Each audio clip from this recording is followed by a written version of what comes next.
आलमपुर नामक गांव में एक गरीब किसान रहता था। वो बड़ी मेहनत करके अपने खेत में फसल उगाता था। उसका नाम था किट्टू।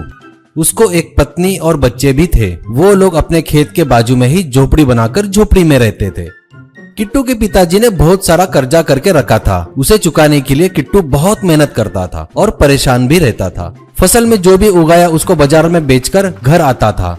वो देख कर्जा देने वाले तुरंत आ जाते थे। उनको पैसे देने के बाद हाथों में नहीं के बराबर पैसा रहता था। वो देख पत्नी, क्या है जी, इतनी मेहनत करके कमाया पैसा ब्याज में ही चला गया। अब इतने पैसे में अपना घर कैसे चलेगा? ये कर्जा कब खत्म होगा जी? किट्टू, हारे मेरे पिताजी की किए सो गलती की सजा अपन लोग भुगत रहे हैं। उन्हें जो शौक पाल रखे थे उसमें अपनी जमीन जायदाद चली गई और कर्जा अपने ऊपर डालकर चले गए आराम से, कहकर दुखी होते हैं।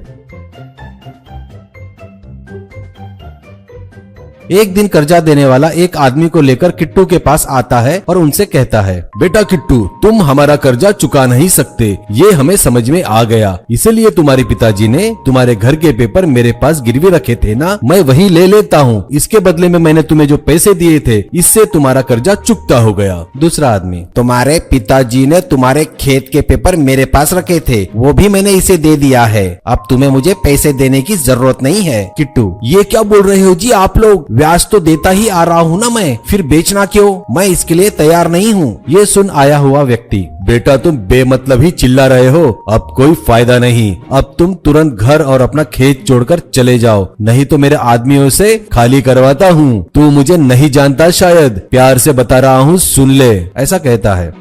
ये सुनकर वो अपना सामान लेकर घर और खेत छोड़कर दूसरे गांव की तरफ निकलता है।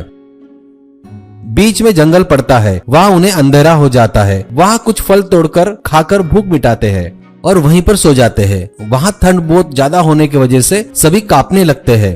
सुबह होती है और वो लोग देखते हैं वहाँ पर एक बहुत बड़ा पेड़ होता है और उस पेड़ में बहुत बड़ा होल भी होता है। वो लोग अंदर जाकर देखते हैं तो उन्हें वो बड़ा पसंद आता है। किट्टू अपनी पत्नी से कहता है, अपन पड़ोस के गांव में जाकर काम करने से अच्छा है यहीं रहकर जंगल में मिलने वाले जंगली कंद और शहद जमा करके बेचते हैं तो पैसा अच्छा आएगा। पत्नी, सही बोल रहे हो जी, वहाँ जाकर काम करने से तो अच्छा है यही थोड़ी मेहनत करेंगे तो अच्छा रहेगा। और वो सभी लोग जंगल में कंद और शहद जमा करके हाईवे के बाजू में बेचने लगे।